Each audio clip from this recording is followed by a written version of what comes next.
মধ্যপ্রাচ্যের উত্তপ্ত রাজধানীতে সবচেয়ে ভয়ানক প্রশ্ন, ইরান আর ইসরায়েল কে বেশি শক্তিশালী? দুই দেশের আছে ভয়ঙ্কর অস্ত্র, আধুনিক প্রযুক্তি এবং একে অপরকে ঘায়েল করার সব প্রস্তুতি। ইসরায়েলের হাতে আছে গোপন পারমাণবিক অস্ত্র, আর ইরানের আছে হাজার মাইল দূর পাল্লার মিসাইল এবং ভয়ঙ্কর ড্রোন সেনা। কে আগে আঘাত করবে আর কে টিকতে পারবে শেষ পর্যন্ত? আজকের ভিডিওতে জানাবো এই দুই দেশের সামরিক শক্তি, আধুনিক অস্ত্র, ড্রোন, মিসাইল, পারমাণবিক ক্ষমতা, সব কিছু। ইসরায়েল মধ্যপ্রাচ্যের সবচেয়ে প্রযুক্তি নির্ভর এবং গোছানো সেনাবাহিনী। তাদের রয়েছে আধুনিক বুদ্ধিমান যেমন F-35 আবির, যেটা বিশ্বের সবচেয়ে উন্নত স্টেলথ ফাইটার। রয়েছে শক্তিশালী ইরন ডম সিস্টেম, যেটা শত্রুর ক্ষেপণাস্ত্রকে আকাশে ধ্বংস করে দেয়। ইসরায়েলে রয়েছে গোপন পারমাণবিক অস্ত্র ভাণ্ডার। ধারণা করা হয় তাদের হাতে রয়েছে প্রায় 80 থেকে 90টি পারমাণবিক বোমা, আর তাদের রেজিকো 3 মিসাইল 5000 কিলোমিটার দূরে আঘাত আনতে সক্ষম।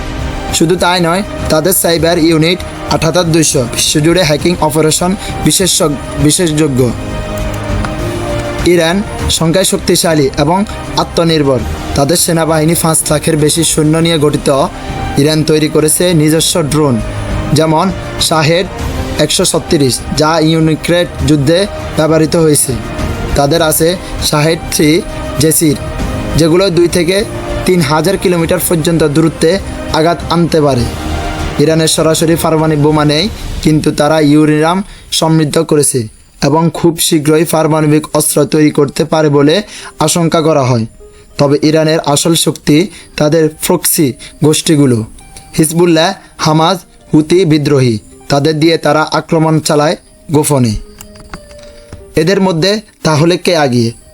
ইসরায়েলের প্রযুক্তি এগিয়ে, পারমাণবিক অস্ত্রের দিক থেকে শক্তিশালী, আর ইরান সংখ্যার বড়, মিসাইল আক্রমণে ভয়ঙ্কর এবং গোটা মধ্যপ্রাচ্যের ছড়িয়ে আছে তাদের সমর্থক যোদ্ধারা।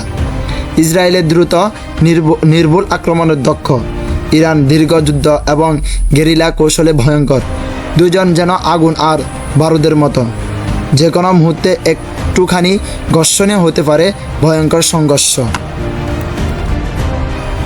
আপনি কি ভাবছেন কে বেশি শক্তিশালী, ইরান না ইসরায়েল? কমেন্টে জানাবেন আপনার মতামত। ভিডিওটি যদি ভালো লাগে অবশ্যই একটা লাইক দিবেন, আর এমন তথ্যভিত্তিক কন্টেন্ট পেতে চ্যানেলটি সাবস্ক্রাইব করবেন। দেখা হবে পরের রহস্যময় আর ভয়ঙ্কর ভিডিওতে। আল্লাহ হাফিজ।